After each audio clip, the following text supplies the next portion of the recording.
Alessa knew something was wrong before the test turned positive. It wasn't fear at first, fear came later. At the beginning, it was a pressure behind her eyes, a dull, rhythmic pulsing low in her abdomen, like a second heartbeat struggling to be heard. She told herself it was stress.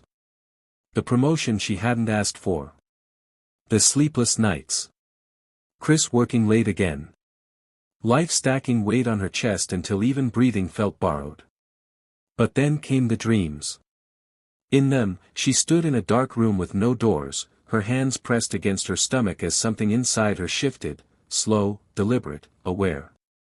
She would wake gasping, fingers digging into her skin, certain for a split second that something had pushed back.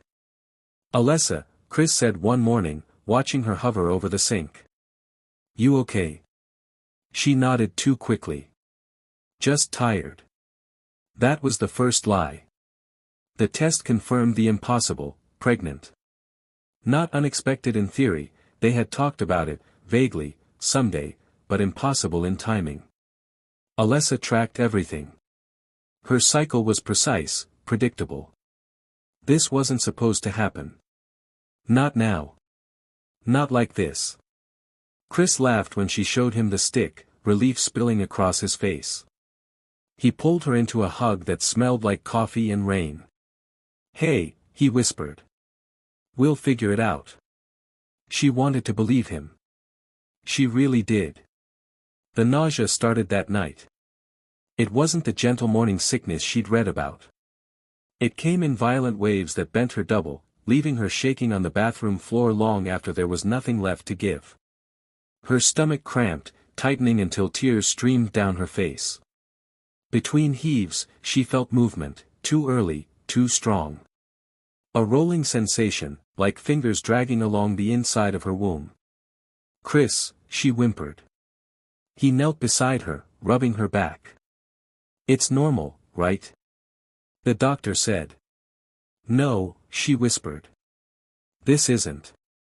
When it finally passed, she lay against the cold tile, exhausted, her body humming with a low, wrong energy.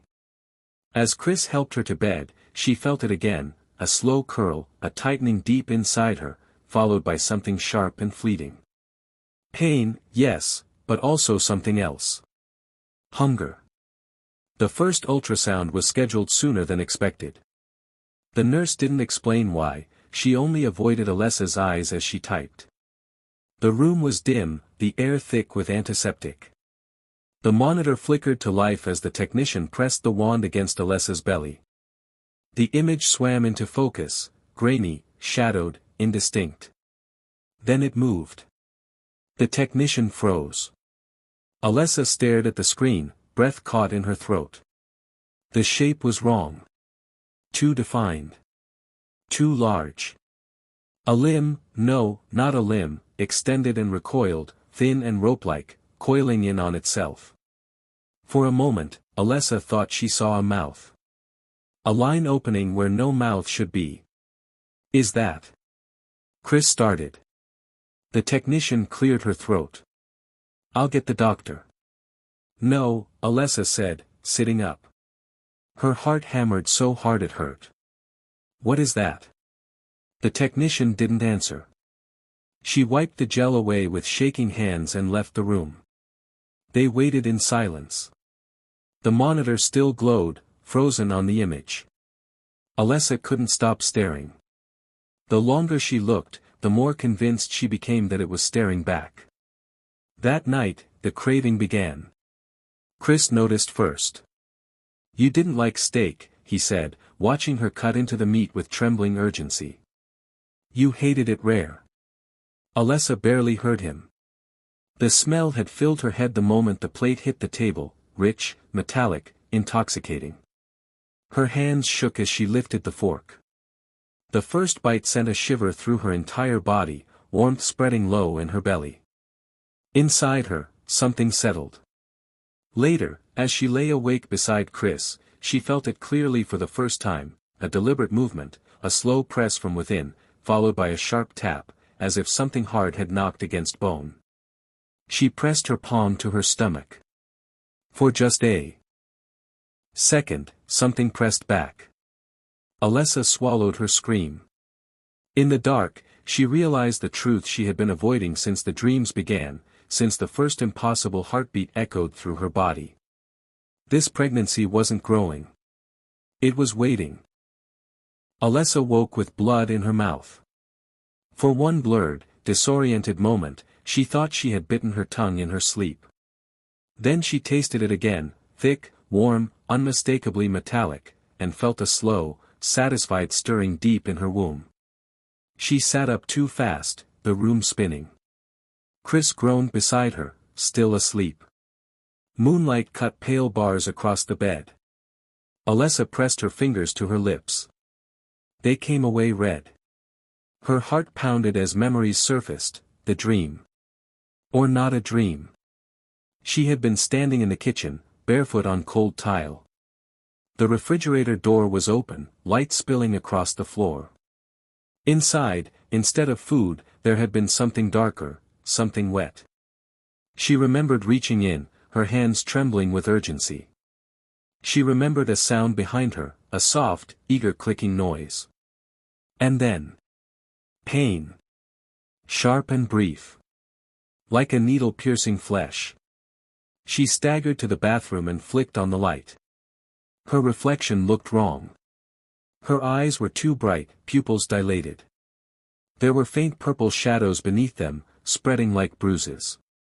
When she opened her mouth wider, she saw it, two small puncture marks on the inside of her cheek. "No," she whispered. Her stomach tightened in response, a slow, pleased contraction that made her knees weaken. By morning, the hunger had become unbearable. It wasn't nausea anymore. It was need. A hollow, gnawing ache that spread outward from her womb, sending sharp reminders through her nerves. Food helped, but only briefly. Toast turned to ash on her tongue. Fruit made her gag. Eggs sat heavy and useless in her stomach. Meat helped longer. Chris watched her with growing concern as she devoured leftovers straight from the fridge, barely chewing. "Alessa, slow down," he said gently. "You're going to make yourself sick." She snapped at him before she could stop herself. "You don't understand." He flinched, taken aback. "Then help me understand." She wanted to tell him. She wanted to scream the truth. That something inside her was feeding, growing stronger with every swallow. That she could feel it responding, tightening and relaxing like a satisfied muscle. But how could she say that out loud? "I'll call the doctor," she said instead. "Something's wrong." They called. They waited. When the nurse finally returned the call, her voice was clipped, rehearsed. The doctor was unavailable. The test results were inconclusive. They needed more time. More time. Chris repeated. "She's in pain." "I understand," the nurse said. "If it worsens, go to the ER." The line went dead.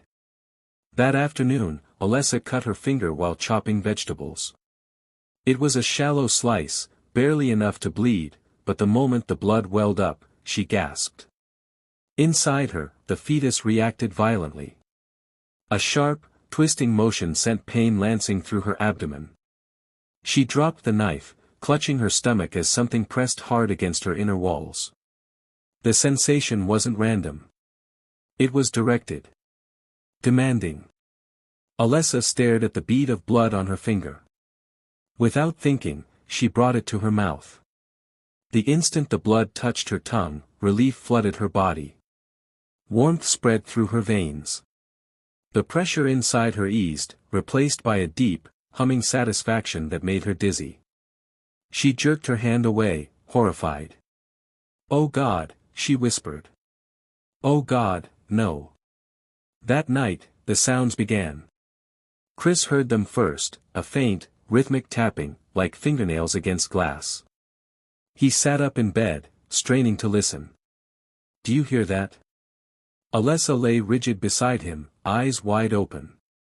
The tapping came again, followed by a wet, sliding sound. It wasn't coming from the walls. Or the ceiling. It was coming from her. She felt it clearly now. Something long and flexible shifting inside her, brushing against places it shouldn't reach. A tentacle, her mind supplied unbidden. The thought made bile rise in her throat. "Chris," she whispered. "Don't turn on the light." He did. Anyway. Her stomach bulged unnaturally beneath the thin fabric of her shirt, distorting and reshaping itself as something moved beneath the skin. For one horrifying second, a narrow ridge pressed outward, dragging slowly across her abdomen before sinking back inside. Chris stumbled back, face draining of color. "What the hell is that?" Tears streamed down Alessa's face. "It's hungry." As if in response, pain exploded through her body, sharp, stabbing, insistent. She screamed, clutching her belly as a new sensation joined the pain, something hard scraping against bone. Teeth. Chris grabbed his phone with shaking hands. "We're going to the hospital. Now." But deep down, Alessa already knew the truth that chilled her blood. Whatever was growing inside her wasn't waiting to be born. It was learning.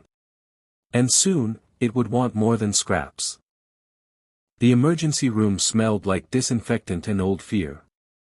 Alessa sat hunched in a wheelchair, arms wrapped tightly around her stomach as if she could physically restrain what lived inside her. Every bump in the hallway sent ripples of pain through her body. The thing reacted to movement now, aware of direction, of momentum, pressing toward whatever caused the disturbance like a predator tracking prey. Chris argued with the nurse at the front desk, his voice strained and cracking. "She's not even 3 weeks pregnant. She shouldn't be moving. She's bleeding from her mouth. She's in pain." The nurse gave Alessa a brief, assessing glance. Her eyes lingered a fraction too long on Alessa's abdomen. "We'll get her checked in," she said carefully. "Please have a seat." Alessa didn't want to sit. Sitting made it worse. Sitting compressed her womb, forcing the thing to coil tighter, to push harder. She felt it slide again, slow, exploratory, followed by a faint internal scraping that made her gasp. "Please," she whispered. "Hurry." They put her in a curtained room. Machines beeped softly, oblivious.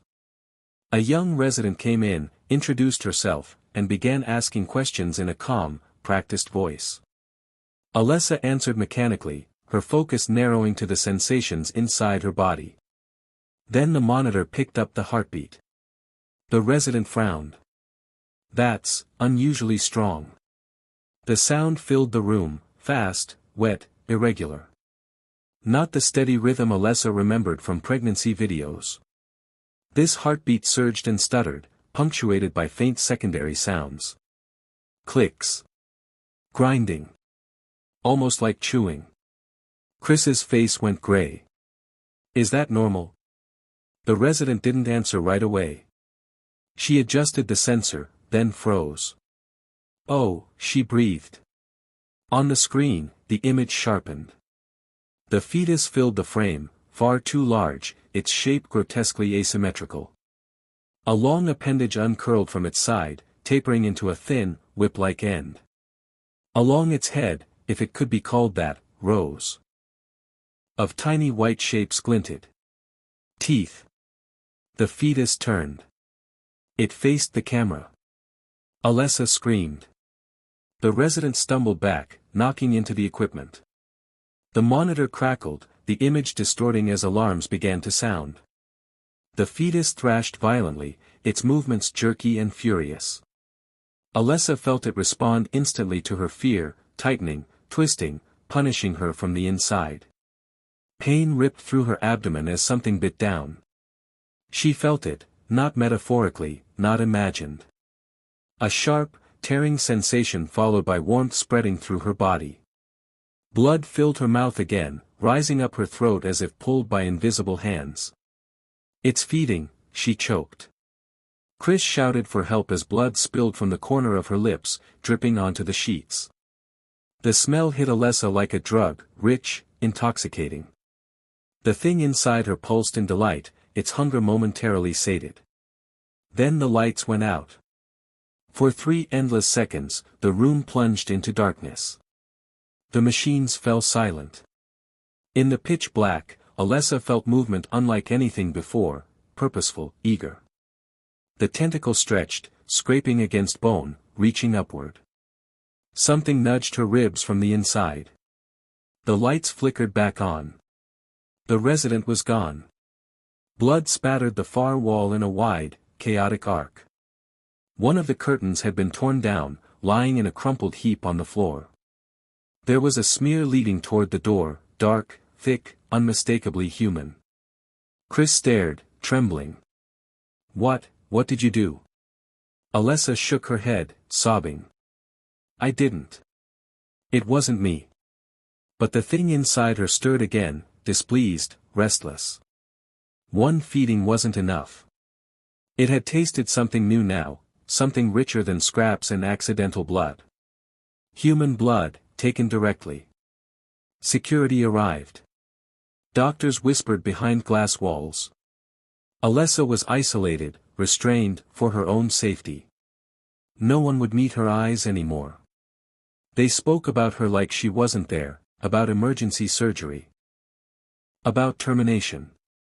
The word sent a violent jolt through her body. The fetus reacted instantly. Pain exploded as the tentacle struck outward, stretching her skin until it thinned and bruised. A visible bulge traced its path beneath her abdomen, writhing like a trapped snake. "No," Alessa screamed. "Don't hurt it." Chris stared at her, disbelief and horror warring in his expression. "Alessa, listen to yourself." But she couldn't stop. A new feeling had begun to grow beneath the terror, something dark and instinctual. Protection. Connection. When the doctor spoke of removing it, something inside her snapped in fury. The thing wasn't just feeding on her blood. It was feeding on her emotions. That night, alone in the hospital room, Alessa finally heard it clearly, not through movement or pain, but through her mind.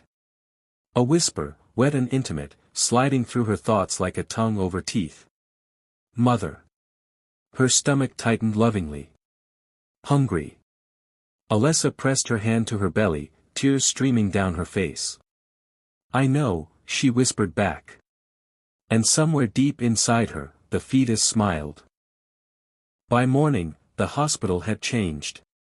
Or maybe Alessa had. The room felt smaller, the air thicker, as if the walls leaned inward to listen. A faint coppery smell clung to everything, blood scrubbed too quickly, too badly. Her restraints were gone when she woke, replaced by a quiet, watchful distance. No nurses hovering. No doctors checking vitals every hour.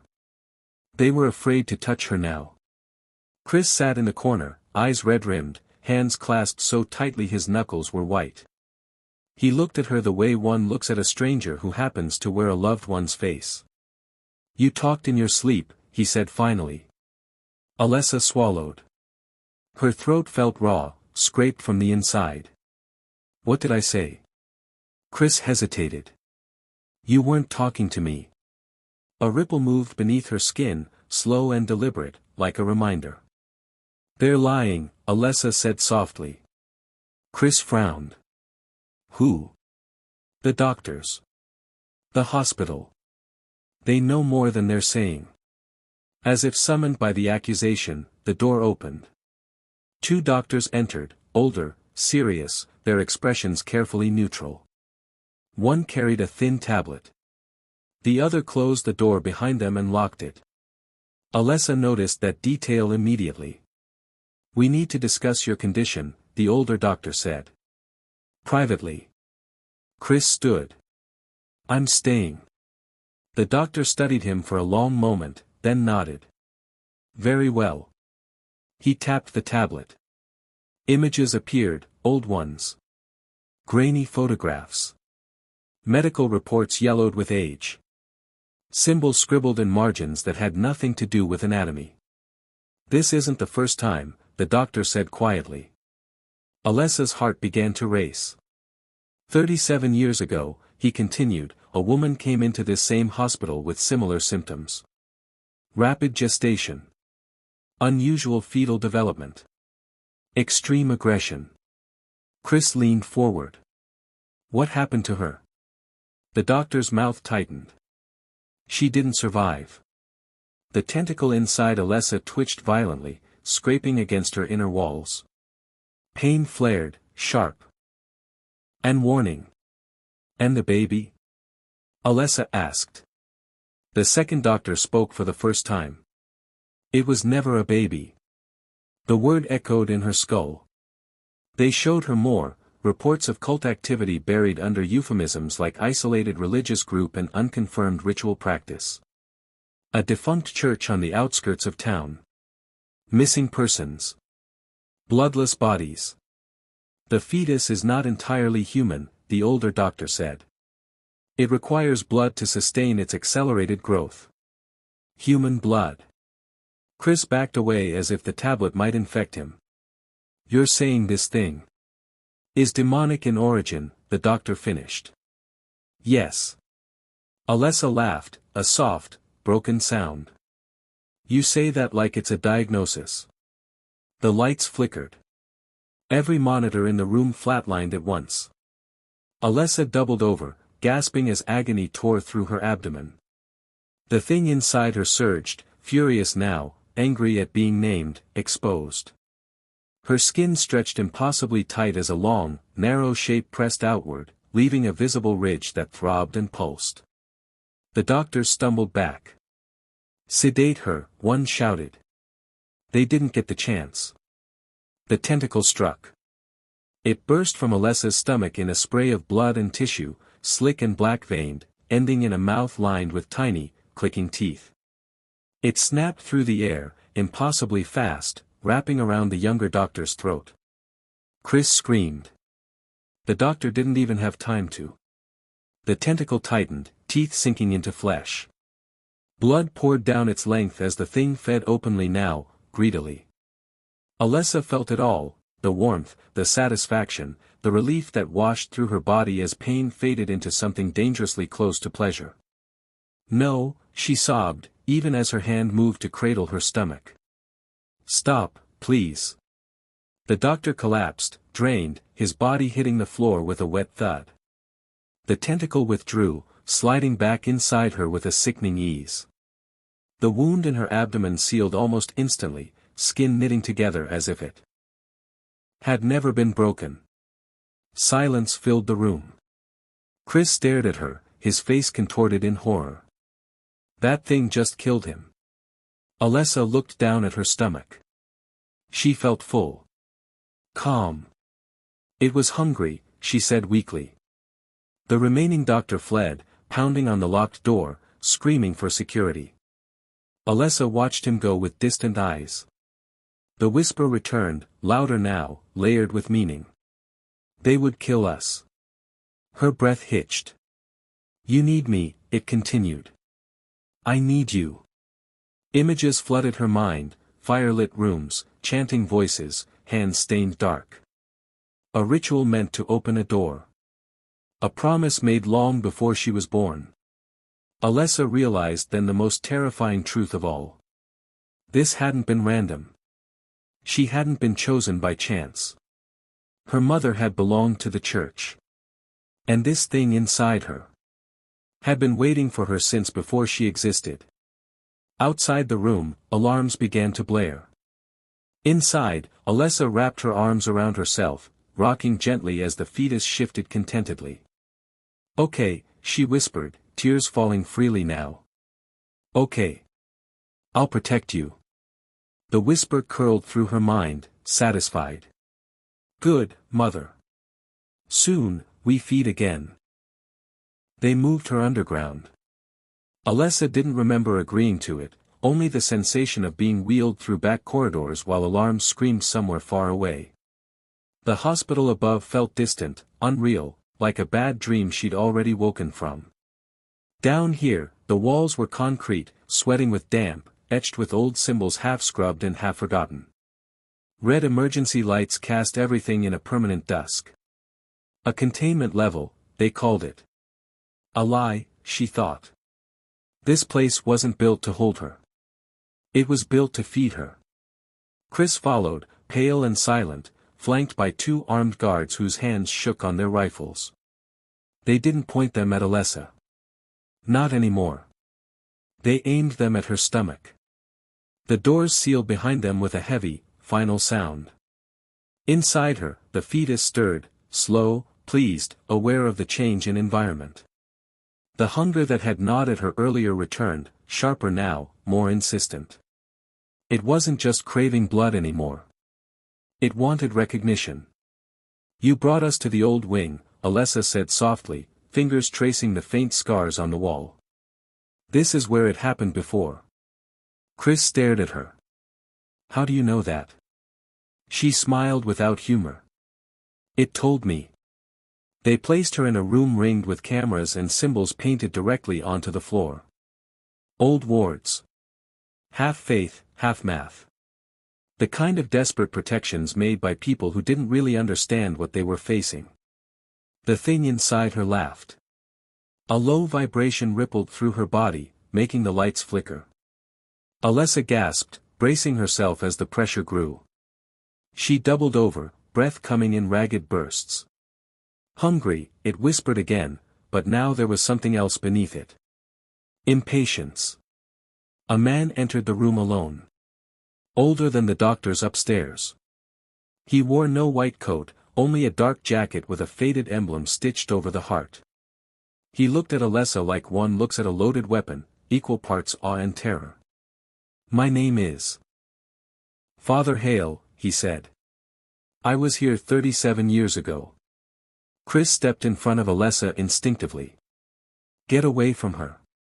Father Hale didn't move. His eyes never left Alessa's stomach. You won't stop this by standing between them, he said quietly. Nothing can. Alessa tilted her head. You helped summon it. Hale flinched. We didn't know what we were doing. That's what everyone says, she replied. Her voice sounded steadier than she felt. Stronger. You promised it a door. The fetus surged violently at that word, a sharp spike of pain ripping through her abdomen. Alessa cried out, gripping the edge of the bed as warmth spread between her fingers. Blood. Not hers. One of the guards screamed as the tentacle erupted again, faster than before, piercing straight through his chest. The mouth opened wide, teeth working furiously as blood streamed down its length. The guard collapsed, eyes glassy, emptied in seconds. The other guard fled. Chris retched. Alessa shook, tears spilling freely, but she didn't look away. She felt the feeding complete, felt the strength consumes. It doesn't share. Alessa laughed, a broken, hysterical sound. You summoned it. You fed it. You killed for it. And now you want me to believe you. The pain returned suddenly, overwhelming, crushing. Her body convulsed as contractions began, violent and wrong. The air grew thick, heavy with heat. Cracks spidered across the walls. Chris rushed to her side, tears streaming down his face. Alessa, please. Don't listen to it. We can still stop this. She looked at him, really looked at him, and felt something tear inside her chest. I'm sorry, she whispered. The fetus surged, teeth scraping bone, tentacle coiling tight. Alessa screamed as something inside her shifted into place, descending. Labor. Not birth. Emergence.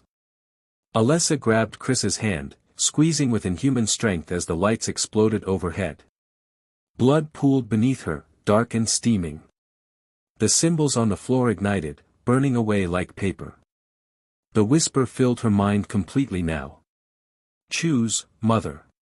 Me. Or the world that will never forgive you. Alessa sobbed, her body splitting open from the inside as the contractions intensified.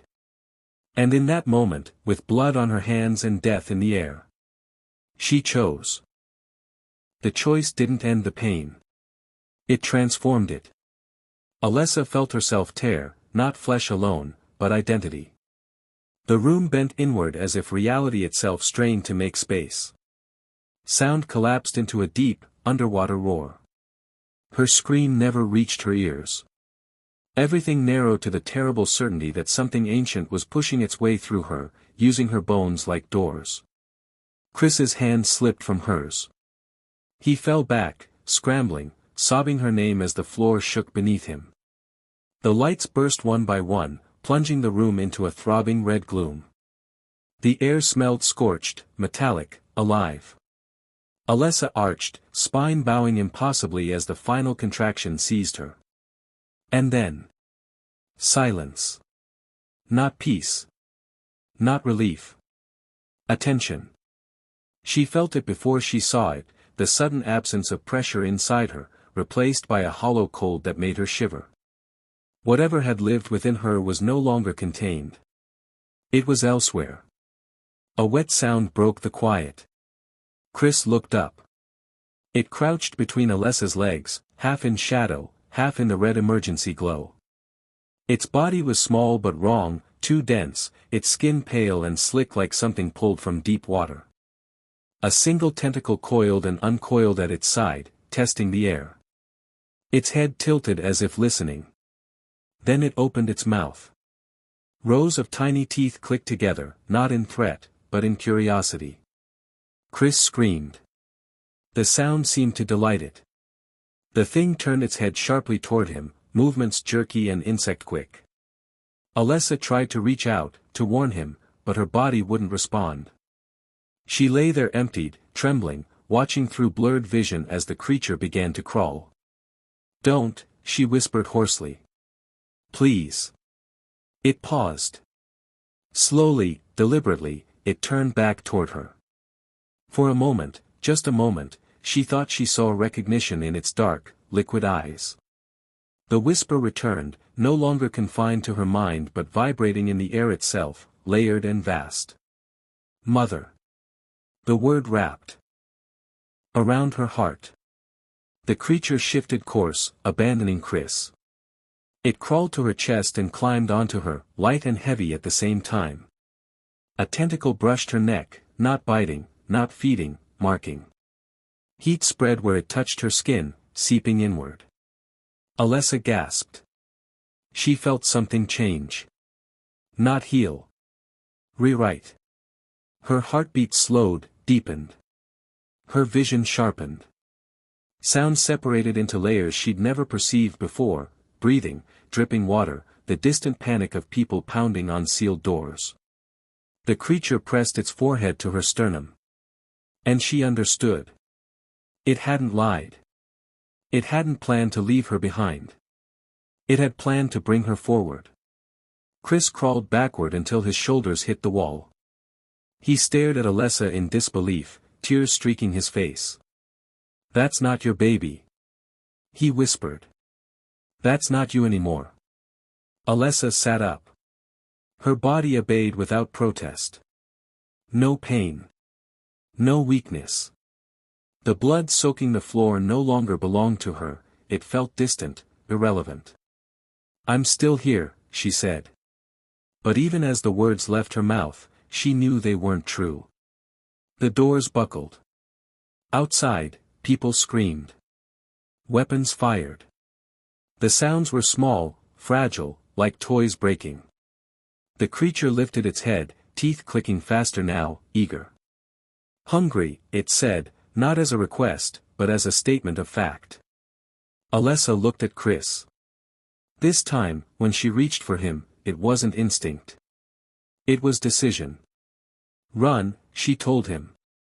He hesitated, hope flaring dangerously in his eyes.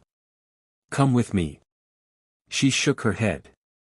Because she could see it now, see everything. The lines of cause and consequence branching outward. The city above them. The thousands of lives intersecting unknowingly with this moment. The door that had been opened decades ago, the promise finally kept. If she left, it would follow. If she stayed. The creature slid down her body, tentacle lifting, tasting the air. The walls cracked as something vast pressed From the other side of reality, responding to its call. Alessa stood, steady and sure. "I'm not choosing the world," she said softly. "And I'm not choosing you." The creature tilted its head. "I'm choosing the boundary." She stepped forward, placing herself between it and the door as it finally gave way. Armed figures poured in, and stopped dead at the sight of her. Alessa raised her hands. The creature hissed, confused, angry. For the first time, it met resistance. She felt it fight her then, truly fight, tendrils of thought and instinct clawing at her mind. It tried to feed. To overwhelm. To remind her of blood and hunger and belonging. She held on. Because motherhood, she realized too late and too clearly, wasn't just protection. It was containment. The room began to collapse inward, folding like paper drawn into a flame.